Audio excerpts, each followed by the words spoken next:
বয়স্ক ভাতার mobile number পরিবর্তন করার পদ্ধতি। অনেকে আছে যারা বিভিন্ন কারণবশত বয়স্ক ভাতা যে নাম্বারটিতে পেয়ে থাকে সেই নাম্বারটি পরিবর্তন করতে হতে পারে। এর মধ্যে ৩ টি কারণ হচ্ছে মুখ্য। প্রথমত আপনার নাম্বারটি নষ্ট হয়ে গিয়েছে বা হারিয়ে গিয়েছে। আপনি নতুন নাম্বারে শিফট হতে চাচ্ছেন। তৃতীয়ত আপনার পূর্বে যেই নাম্বারে টাকা আসতো সেই নাম্বারটি প্রতারক চক্রের আন্ডারে চলে গেছে বা প্রতারিত হয়েছেন।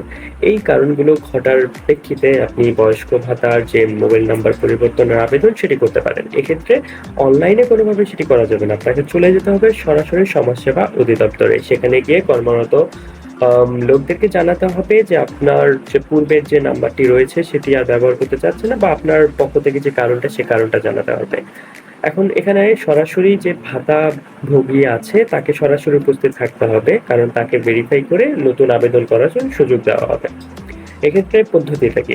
পদ্ধতিটা হচ্ছে সেখানে যাওয়ার পর আপনাকে একটি ফর্ম দেওয়া হবে। সেই ফর্ম পূরণ করতে হবে। সেই ফর্মের মধ্যে নির্দিষ্ট কিছু তথ্য দিতে হবে, সেটি একটু পরে বলছি।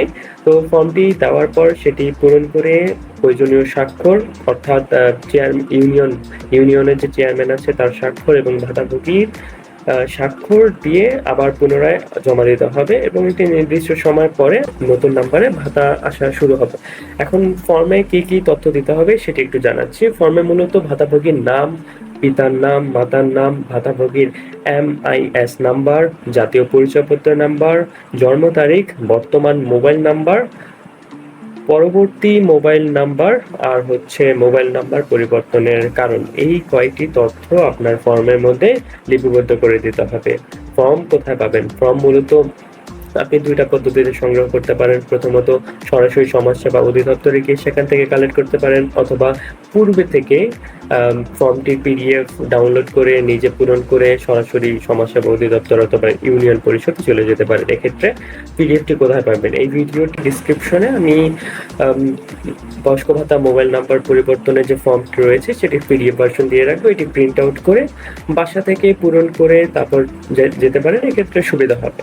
আচ্ছা, তো আবেদন করা হয়ে গেলে কতদিন সময় লাগতে পারে? এটা নির্ভর করবে তাদের উপরে। মূলত আপনি আবেদন করার পরবর্তী যে ভাতার টাকাটা পাবেন সেটি নতুন নাম্বারেই পাবেন।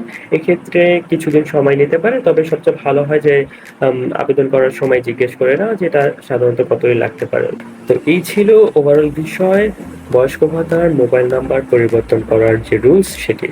তো পরবর্তীতে বয়স্ক ভাতা হোক কিংবা অন্য কোনো ভাতা হোক, ভাতা সংক্রান্ত যে কোনো আপডেটের জন্য এই চ্যানেলটি সাবস্ক্রাইব করে রাখুন। ধন্যবাদ।